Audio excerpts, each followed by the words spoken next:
কষ্ট হচ্ছে আপনাদের? আপনারা যদি বলি আপনি কি মারা যাবেন, আপনি মুখে বলবেন যে হুজুর আর কত থাকতে চাই এই নির্যাতিত জায়গায়, আর কত থাকতে চাই, ছেলে কথা শুনে না, মেয়ে কথা শুনে না, মরাটাই তো বালা। আচ্ছা ঠিক আছে, মরবেন তো ঠিক আছে, একটা তলোয়ার নিয়ে আসো। কি জানি শব্দ করে গো। বিস্তারিত আলোচনা করার আমার সময় নেই, কারণ আমি দেরিতে আসছি।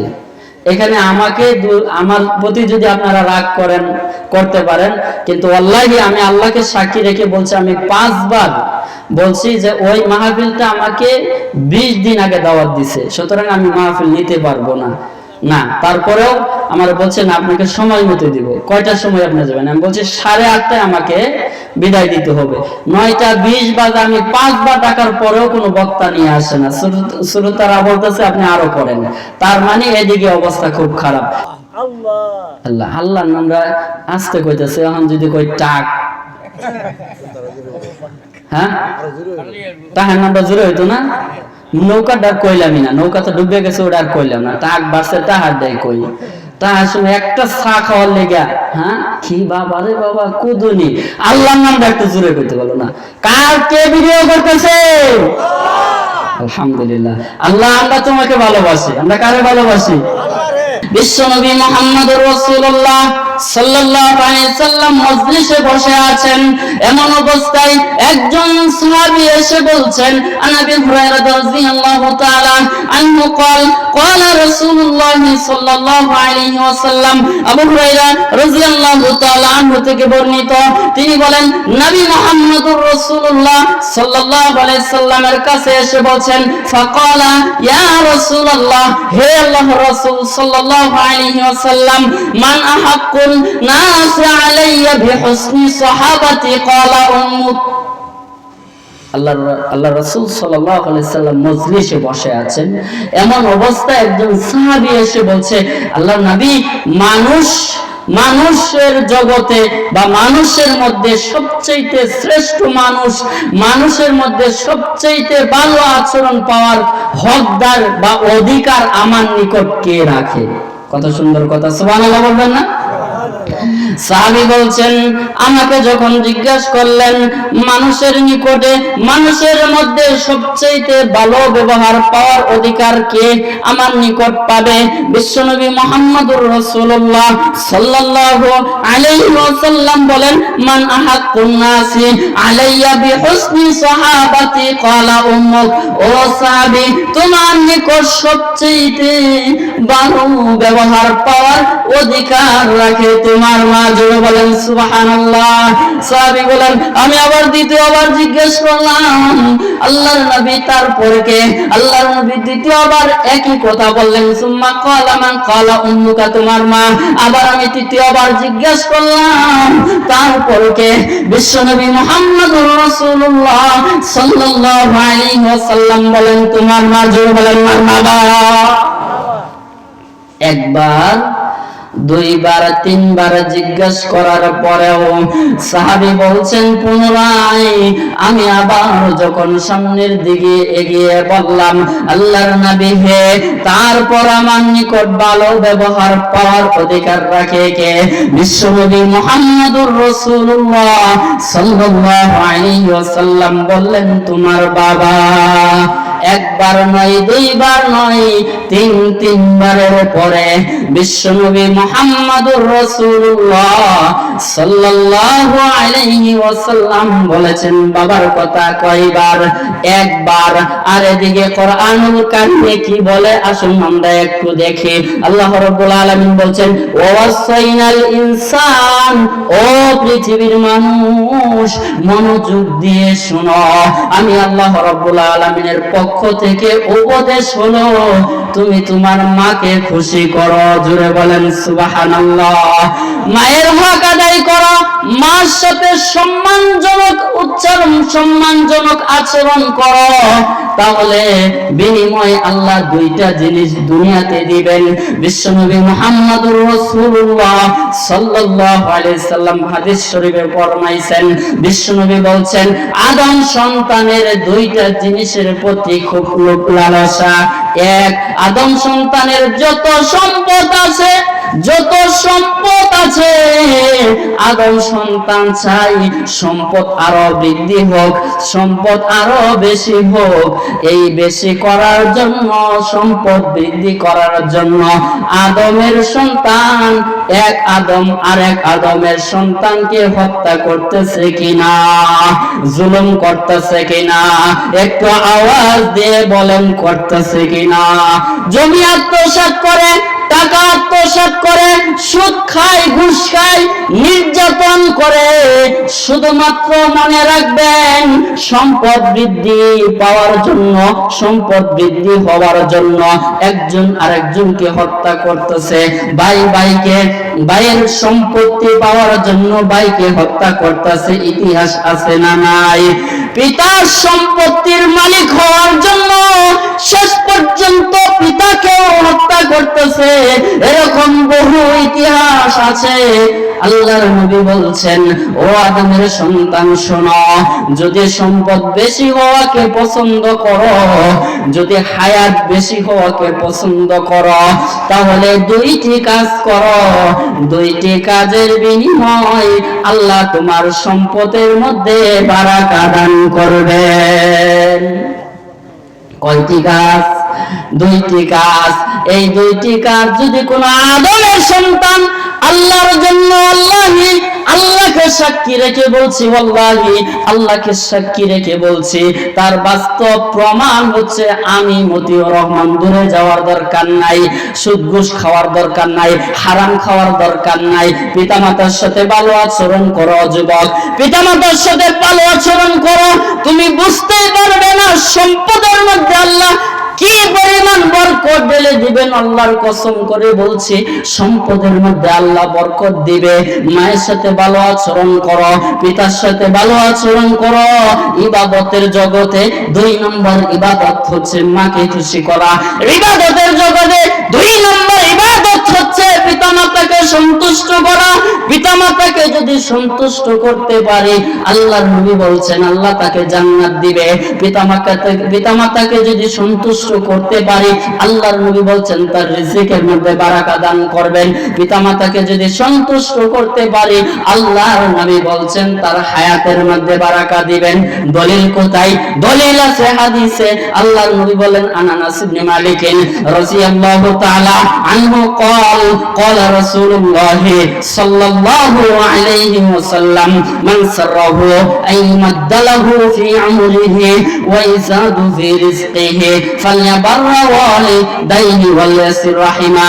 আনাস ইবনে মালিক রাদিয়াল্লাহু তাআলা আনহু থেকে বর্ণিত, তিনি বলেন নবী মুহাম্মদুর রাসূলুল্লাহ সাল্লাল্লাহু আলাইহি ওয়াসাল্লাম বলেছেন, আদমের সন্তান, আদম সন্তানের দুইটা জিনিসের প্রতি খুব লোভ লালসা।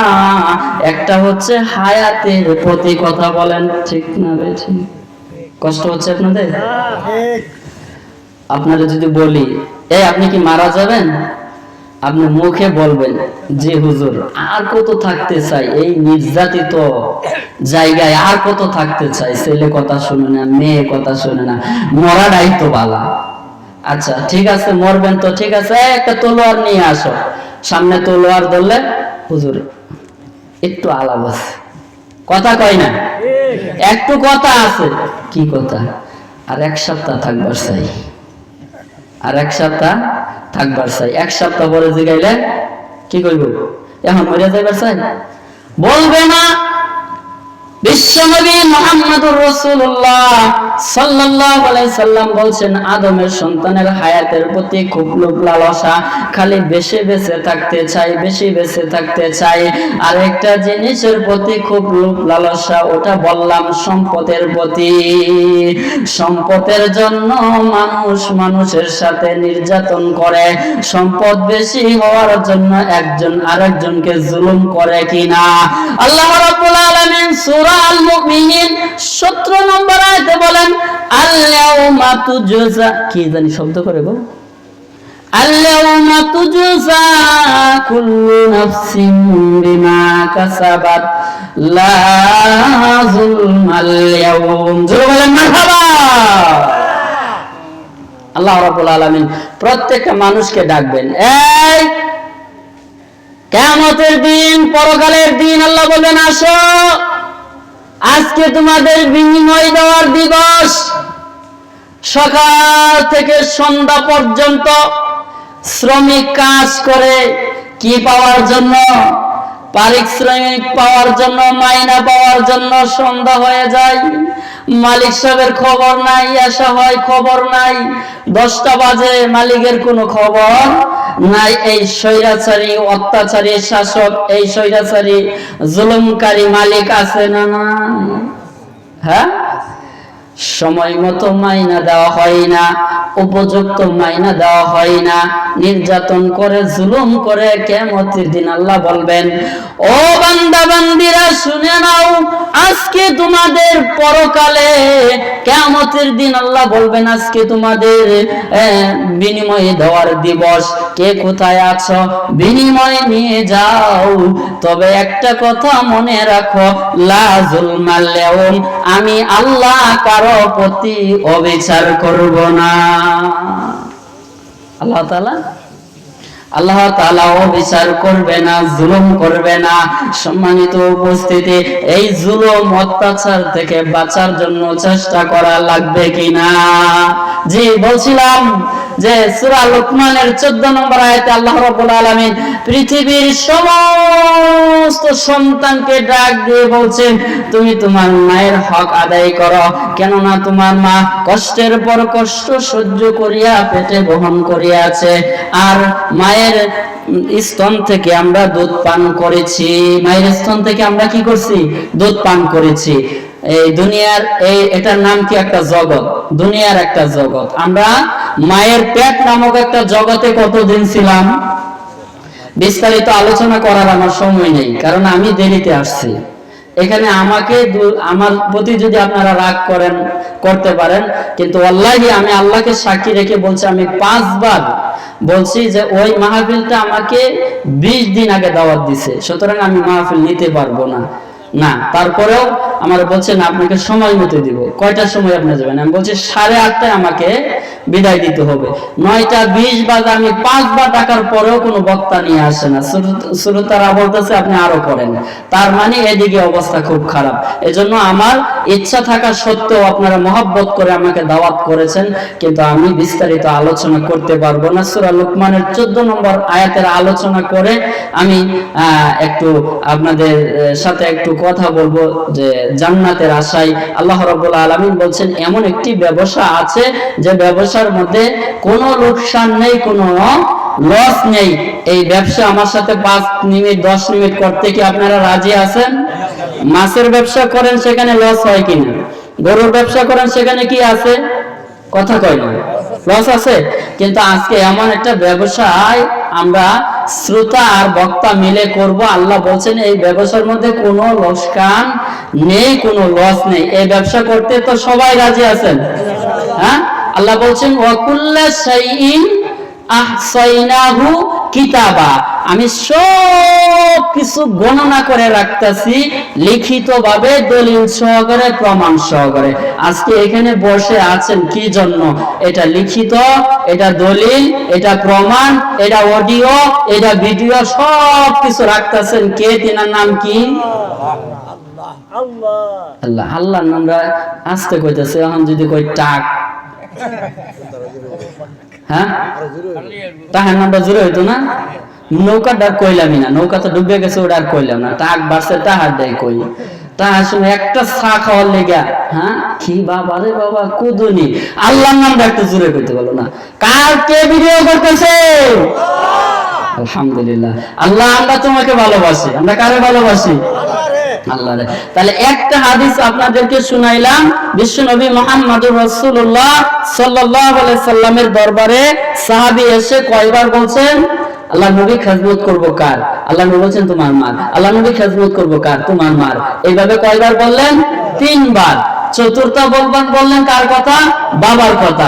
এখন সূরা লুকমানের আলোচনা শেষ করে আমি ওই ব্যবসা করব ইনশাআল্লাহ। সূরা লুকমানে আল্লাহ বলেন, পৃথিবীর মানুষ, যত ইনসান, যত মানুষ আছে, যত সন্তান সন্তানি আছে, সকলকে আল্লাহ রাব্বুল আলামিন বলছেন হ্যাঁ পৃথিবীর মানুষ শুনো, তুমি তোমার মায়ের সাথে সম্মানজনক আচরণ করো। কি জন্য? তুমি জানো তোমার মা কষ্টের পর কষ্ট সহ্য করে পেটে ধারণ করেছে। সুবহানাল্লাহ বলবেন।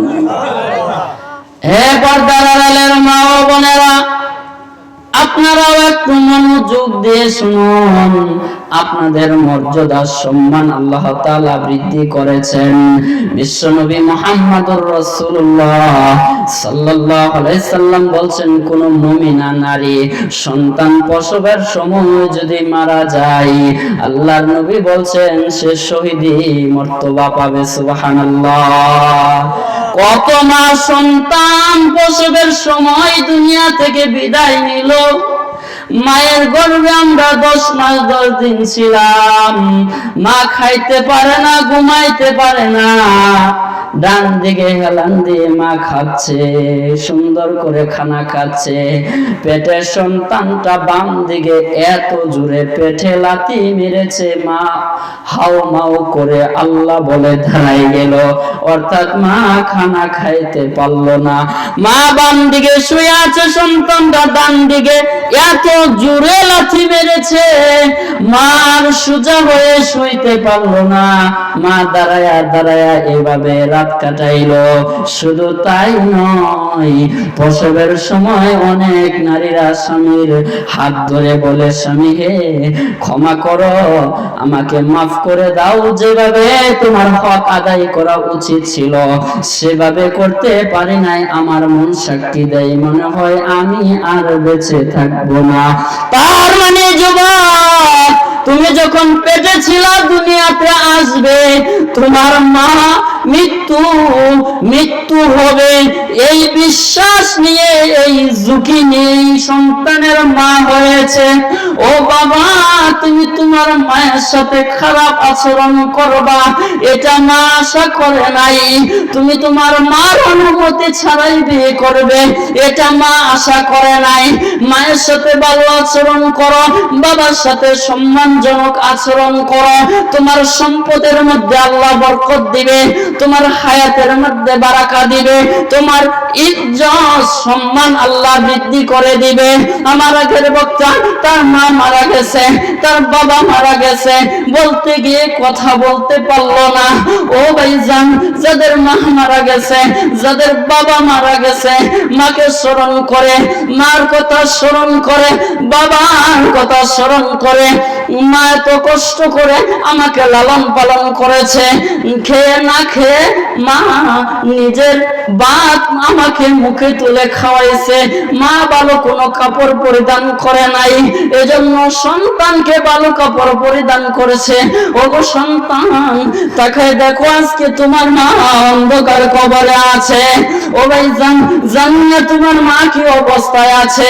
মায়ের পক্ষ থেকে একটু আল্লাহর কাছে দোয়া করো, প্রার্থনা করো।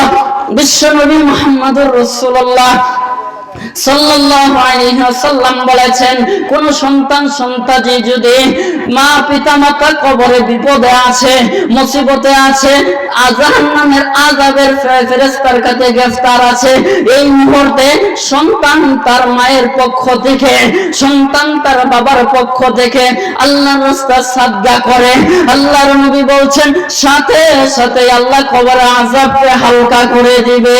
ও ভাই, ও সন্তান, তোমার দিকে তোমার মা তাকায় আছে। ও বাবা, তোমার দিকে তোমার বাবা তাকায় আছে। আজকের এই কোরআনের মাহফিলে কে আছো সর্বপ্রথম দান করবে? বিশ্বনবী মুহাম্মদুর রাসূলুল্লাহ সাল্লাল্লাহু আলাইহি সাল্লাম বলেন, সর্বপ্রথম যে দান করবে, যতগুলো শেষে যারা দান করবে, যতগুলো দান হবে, সর্বপ্রথম যে দান করবে তার আমল নামায় এতগুলো নেকি লিখে দেবে। এজন্য আসুন দেরি না করে সবার আগে আমি দান করতে চাই। কেউ উঠবেন না। আপনি কি অস্বীকার করতে পারবেন আপনার পিতামাতা কত কষ্ট করে এই সম্পদ উপার্জন করছে? আপনার মনটা চাই না আমি একটু দান করি পিতামাতার জন্য? আপনি যদি আপনার পিতামাতার জন্য দান করেন, আপনার ছেলে আপনার জন্য দান করবে।